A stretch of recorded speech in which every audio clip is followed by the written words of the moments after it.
I say and you feel you did not catch it up well or understood it well, just indicate through our language officer that I put it in a different way or repeat what I would have said, rather than just to ask, to respond without having understood what I'm asking you. Do you understand? Futhi uyacela ukuthi uma ngabe kukhona ongaqondile kahle noma ongakazi ukuzwisise kahle ke uyacela ukuthi usho ukuthi cha la awukazi uzwisise noma mhlawumbe umbuzo lo awuqondile kahle ke ekuthize ngakhonta awubuyisele futhi ngendlela la wena uzokhonta uzwisise ngayo umbuzo lo. Yebo ngiyazwisisa. Understood? Thank you. And finally, feel free. Court is the freest place that you can ever be. The most freest place, or the supposed most freest place that you can ever be. Do you understand? Athi futhi ke ogcina ke cela ukuthi uzizwe njengomuntu okhululekile ngoba ke la enkantolo ukhona la umuntu la khona abantu bonkana bazizwa bekhululekile kuzo zonkana indawo ikhona lana ke emhlabeni. Yebo ngiyazi. Thank you, Mr. Sibiya. Now, as an interlude, now on the 27th of October 2014, South Africa wakes up and got informed of the tragic news of the passing of the deceased in this case, who was South Africa's #1 soccer goalkeeper then, that is Senzo Meyiwa. Athi ke umeli ke ngelanga la nge-27 ngenyanga ka-October ngomnyaka ka-2014 abantu balana ke ezwini ke eNingizimu Afrika ke bavuka ke bese bezwa ke indaba zokuthi khona ke umdlali webhola ke osele ashumi kade avimba ke emapalini futhi kade kumdlalo odumile olana eNingizimu Afrika adlala ibhola. Do you understand? Futhi iwona isona sethu leso esingaso la ngaphambi kwenkantolo. Uyakuzwa yini lokho? Yebo ngiyakuzwa. Yes, I do understand. Now, as per information that started to trickle in then, it was that his passing occurred on the 26th of October 2014, just about the beginning of the evening. Futhi ke indaba kuukuthi yena ke washona ngelanga la nge-26 zaka-October ngesikhathi samahora sasebusuku nje. Yes, I do hear you. Now, I've said this was just tell us what subsequently happened there too, but in subsequent to that questioning, detention and questioning, in 2020, you got arrested on the 30th of May 2020. You got arrested by now a team of investigating officers that was led by Brigadier Gininda, not so, as we now know. Bathi abazi ukuthi kwenzeka bathi sizobuya sikhulume ke ngalokuthi kade uthathiwe bese uphuma ke nemibuzo bese ubuza ke imibuzo ngomnyaka 2019 futhi sokuthi mase sibuya kuloko bese sigxiliza kabanzi kukho lolo daba lolo ke kepha bathi wena ke ngelanga la nge-30 zaka May ngomnyaka ka-2020 kulawa boshwa khona ke futhi boshwa ke ithimba labaseshi becala leli ithimba labaseshi lecala leli kade loholwa ke uyena kubaba uBrigadier Gininda. Yeah. Yes. Yes, and there were activities, and we'll come back to that again. There were activities that they conducted with you on the 31st of May 2020 and the 5th of June 2020. Is that not so? We'll come to those activities. Bathi khona kokwenziwa noma mhlawumbe okwenzakala ke ngelanga la nge-31 zaka May ngomnyaka 2020 futhi nangelanga la nge-5 zaka June ngomnyaka 2020 kepha ke soke sibuye kulokho kulodaba loloko sitshele kabanzi mhlawumbe ngabe yini enzeka ngawo lamalanga lawo amabili kepha hayi okwamanje. Yeah. Understood? Thank you. Subsequent to that investigation, those activities, subsequent to them, then you ultimately got charged with being involved in the killing of the deceased in this case, and your first date of appearance at the Magistrate Court was on the 27th of October 2020, not so? Bathi ngemuva ke kwalolu hambo okade lenzekile ke ngawo lamaphakathi kwalamalanga June ngonyaka 2020 bese kona gcina sokuthweswa ke icala futhi kwaqhamuka ngaphambi kwenkosi yenkantolo ke encane ke ngelanga lange 27 zakaOctober ngonyaka 2020 ngaba kukho njalo yini? Kunjalo. That is so. Thank you, Mr. Sibia. And then the matter was then postponed. Certain things happened at court. The matter was postponed. We had a second appearance on the 27th of November 2020, not so? Bathi khona ke into eziningi ekade ezenzeka lapho laphayana enkantolo kepha wabuya futhi icala lahlehiselwana ilanga lange 27 zakaNovember ngomnyaka 2020 ekuthizeni uqhamuke ngaphambi kwenkosi yenkantolo kwesibili. Akukho njalo yini? Kunjalo. That is so. Your third appearance at the Magistrate Court, where the case was then subsequently transferred to the High Court, was on the 5th of March 2021. Bathi ngelanga lange 5 zakaMarch ngonyaka 2021 moqhamuka kwesithathu ngaphambi kwenkosi yenkantolo encaneke besicala kho balithatha balimikisa ngaphambi kwenkosi yenkantolo ephakeme. Yebo kunjalo. That is so. Thank you. Just a second for me.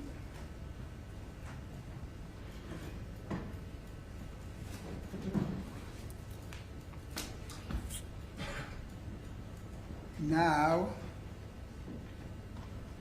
you appeared at the High Court here before the Honorable Judge Maumela, and there were certain issues which necessitated the discontinuation of the matter before him. And then you came and appeared for the first time before this court on the 18th of July 2023, wherein you were then requested to plead to the charge that the state preferred against you, not so? Bathi ke oqhamuka ngaphambi kwenkosi yenkantolo uqala ke bathi inkosi yenkantolo kade ku Judge Maumela ke kepha khona ke ingqinamba kade zenzeka ke laphayana besicaleni abantu bathi uthilime kancane ke bese futhi wabuya waqhamuka phambi kwenkosi yenkantolo nekhona ke kumanje ngelanga lange 18 zakaNtulikazi ngonyaka 2023 la kade wona kuvuma ke amacala mhlawumbe ngavuma amacala ngaba kusenjalo yini? Kunjalo. That is so. Thank you. That is just briefly, it could be that it wasn't for the first time that you appeared before the court on the 18th, before this honorable court on the 18th of July 2023. You might have appeared before this court on the previous date, but the date on which you requested to plead to the charges that you're facing was on the 18th of July 2023. It's just that I'm trying to correct myself there. Athi ke umeli wenza ke isilungiso lapho ukuthi wona ke bongaqala ukuqhamuka ngaphambi kwenkosi yenkantolo le uqhamuka kuyona ke njengamanje ke ngelanga lange ngesikhathi kade uqhamuka phambi kwayo ngelanga lange 18 inyanga kaJulayi ngonyaka 2023 kepha sele waqhamuka kumanye amalanga kade endlulile laphayana ke kepha ngelanga leli kade uvuma mhlawumbe noma ungavumi ke amacala kade kuyilanga lange 18 ngenyanga kaJulayi ngonyaka 2023 akusinjalo yini? Kunjalo. That is so. Thank you. Now, let's get to what you are supposed to be doing. The first day of your appearance at Boksburg Magistrate Court, is it correct that you appeared alongside the other gentlemen that are seated in the accused dock as your co-accused? So, Athi ngelanga lakho lokuqala uqhamuka ngaphambi kwenkosi yenkantolo yaseBoksburg Magistrate Court ngabe kade uqhamuka nabanye futhi abanomzana laba nomhlaba kade ungaqhamukile nabo ngaphambi kwenkosi yenkantolo yalaphayana eBoksburg? Angiqhamuka yena. Angizwi? Angiqhamuka yena. I appeared together with them. thank you. And that is also the... He appeared together with them. Ngabuthi ze waqhamuka nabo. Uqhamuke nabo? Yebo. Yes, my lord. Thank you. And this will be the day on which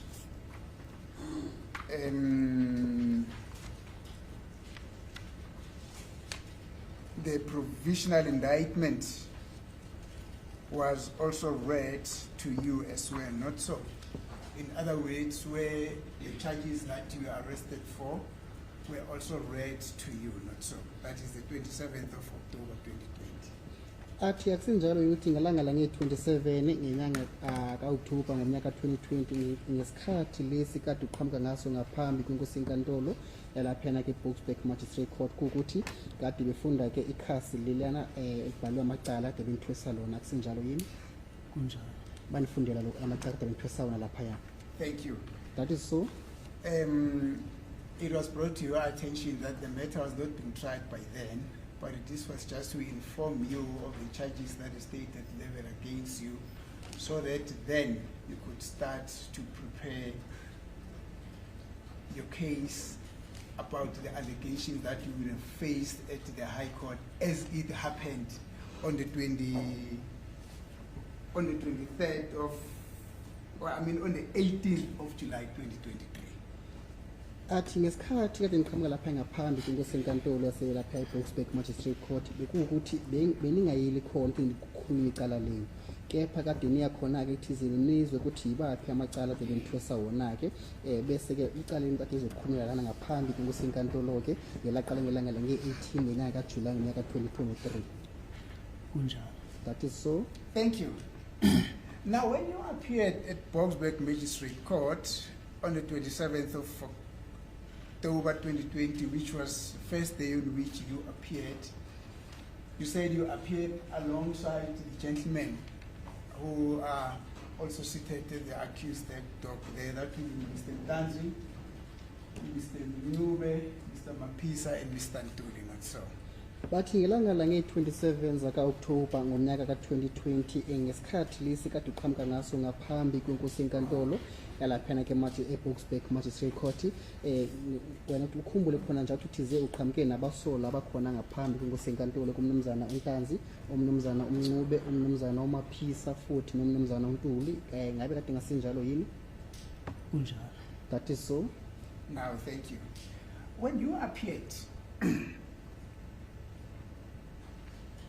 alongside them, were you seeing them for the first time in your life? Bathi ngesikhathi lesi kade uqhamuka nabo ngaphambi kwenkosi enkantolo, ngabe kade uqala nqa ekuthizeni ubabone empilweni yakho noma usele wabona ngaphambili? Or there are those that you had seen before and you knew them? Noma kade khona abanye babo kade ubazi futhi sele wabona ngaphambi ukuthi ngiqhamuke ngaphambi kwenkosi enkantolo?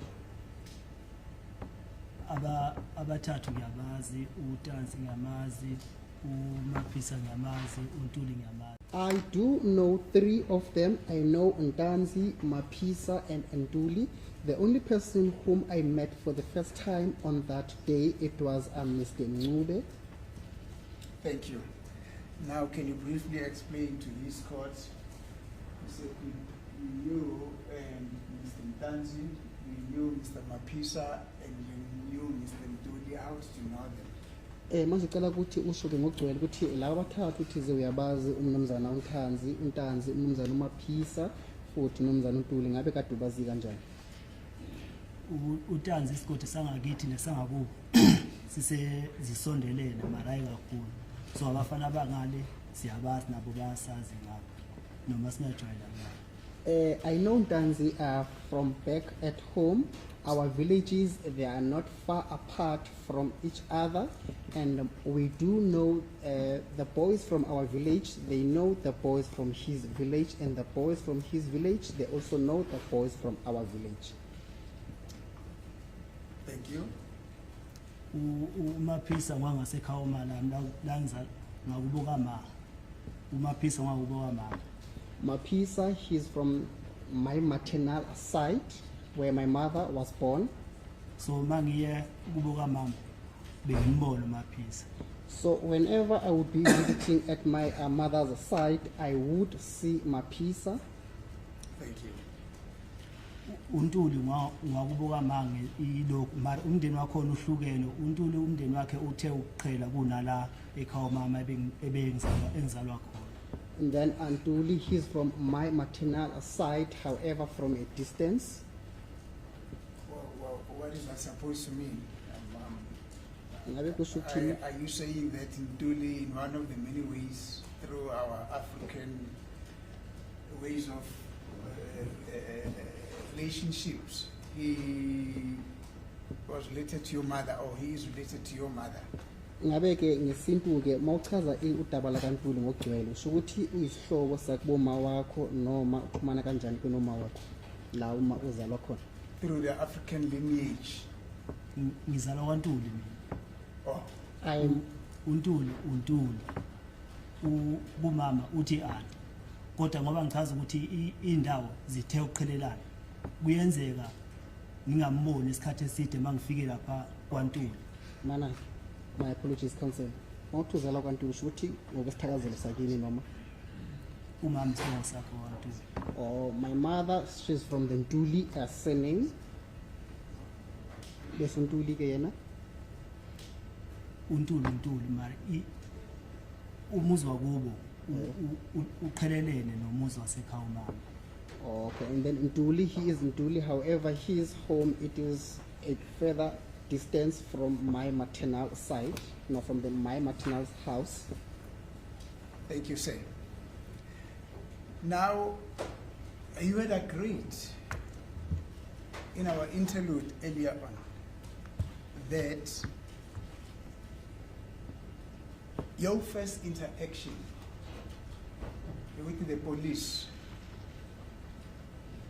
on this matter was in 2019. So, athi-ke uzovumelana naye ukuthi zeni ngesikhathi boqala ukusebenzisana namaphoyisa noma mhlawumbe ukhulumisana namaphoyisa ngalo leli cala leli wakhulumisana namaphoyisa-ke ngomnyaka ka-2019 ngabe kade ngasinjalo yini? Kunjalo. That is so. thank you. I'm going to request you to explain it to these courts.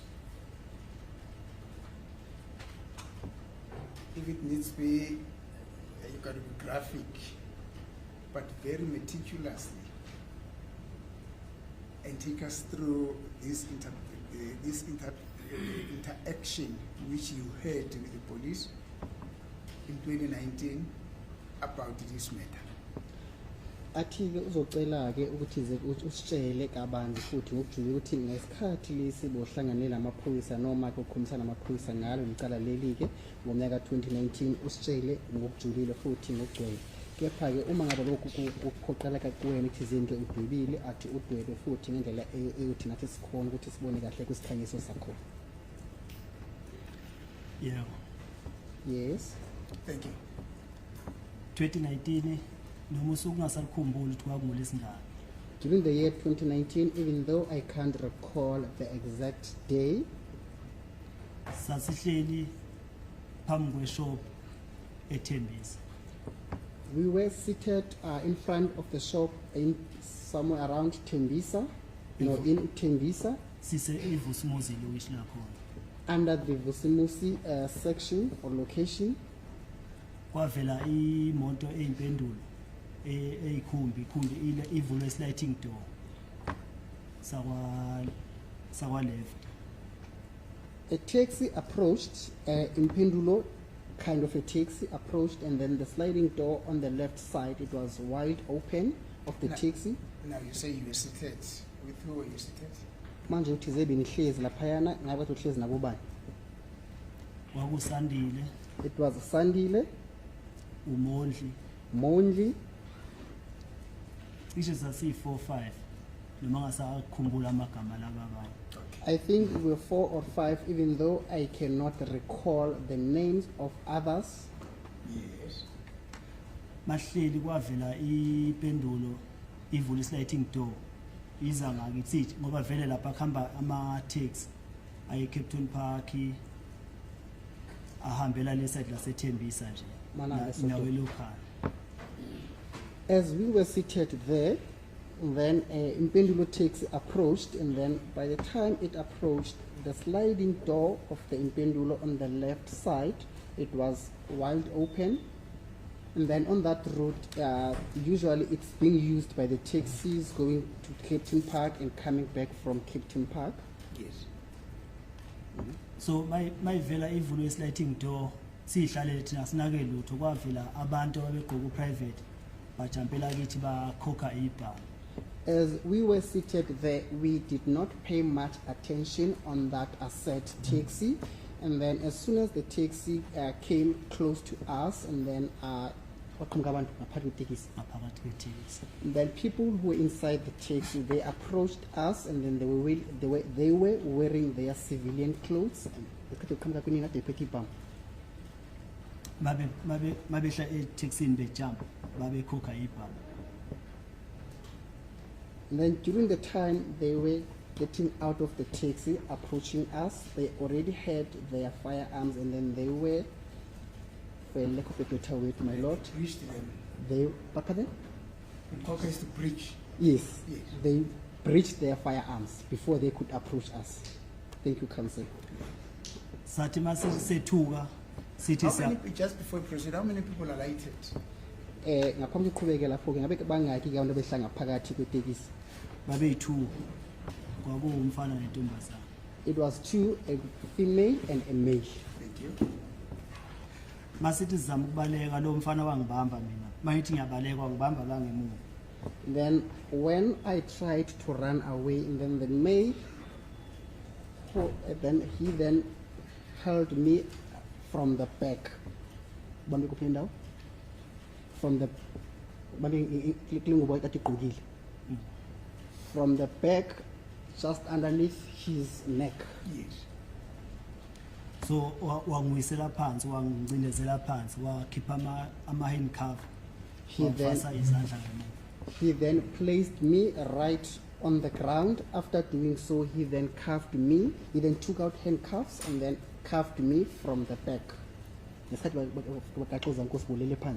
Bengilele phansi. During that time he was cuffing me, I was laying down on the ground. Emveni walapho seyangivusa engifaka kule khumba bahamba ngalo.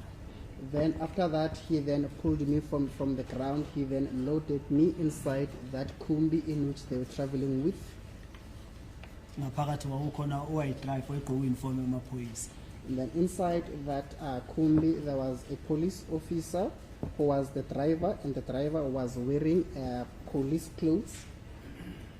Bavala umnyango ikhumbi yahamba ayangaya eThembisa South ngoba iVusumuzi yakhelene neThembisa South. iVusumuzi la eThembisa South ila ngaphesheya iyabonakala uma uselokishini ayibona iThembisa South. Ayangaya ikhumbi eThembisa South yajika yabheka. My apologies, counsel. Thank you. Ivusumuzi ngala senisukudla esangesokunele South, Thembisa South. Nokwenza isibonelo. Welcome to the fire where the stakes ignite, where the questions burn hotter than the night. No escape once you're locked in the heat. This is your trial on the hot seat.